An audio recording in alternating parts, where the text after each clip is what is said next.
The recent fall of Bashar al-Assad's regime in Syria has raised several questions about the future of the country's notorious Captagon trade, called the poor man's cocaine, and this highly addictive amphetamine-like pill was a major source of revenue for the former regime, with estimates suggesting that it generated some $5.6 billion annually. Now the Capricorn trade has its roots in the early 2010s, when the Syrian regime began to produce and export this pill as a way to generate revenue. With this economy broken by war sanctions and the mass displacement of Syrians abroad, the Capricorn trade quickly grew, with the pill finding its way into the hands of young users in countries such as Saudi Arabia, Jordan and Lebanon. Capon was the brand name of a stimulant first produced in Germany in the 1960s to help treat attention conditions including deficit disorders and NRP. It was discontinued, but an illicit version of the drug continued to be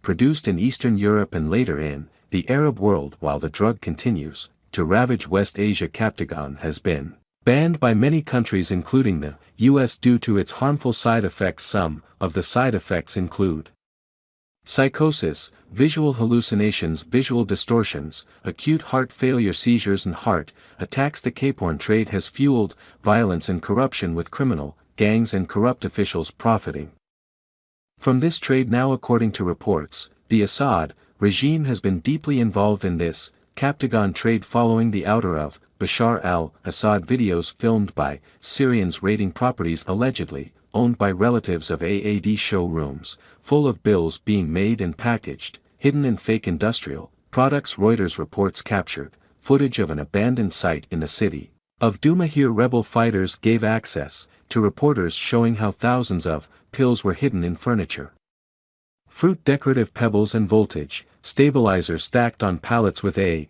trailer waiting outside.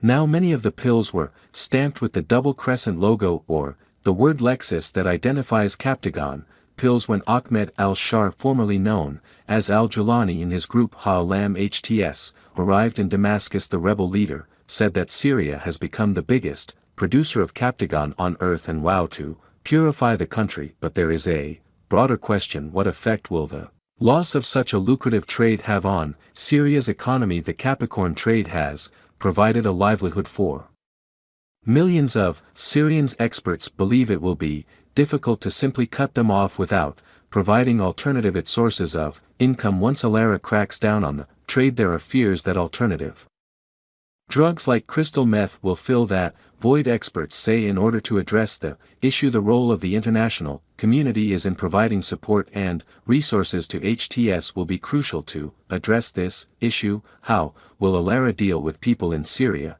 addicted to number one, and what do you reckon will happen with Syria's multi-billion-dollar drug empire?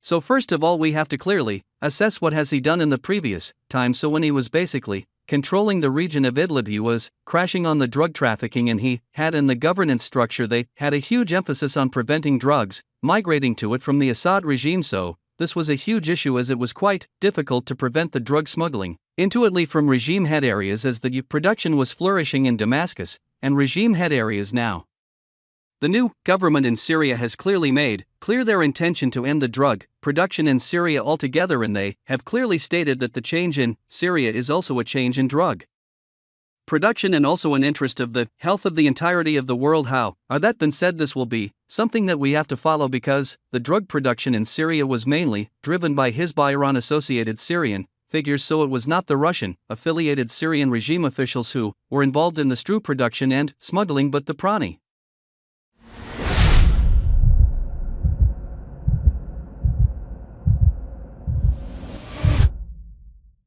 As we know, Iran and Hizbullah have a huge income and revenue from drug production in Lebanon and also elsewhere. So with the Iranian loss in Syria, I expect that drugs production in Syria will decrease VLY, and I do not think that there will be a state policy to produce drugs as a form of revenue income. That being said, we have to be wary. This does not mean that drug production will altogether cease.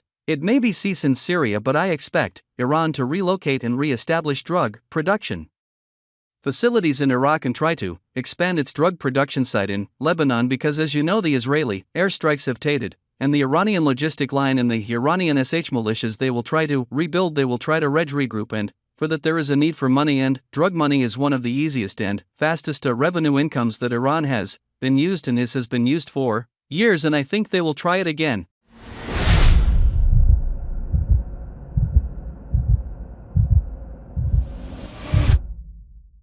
Thanks for watching this video.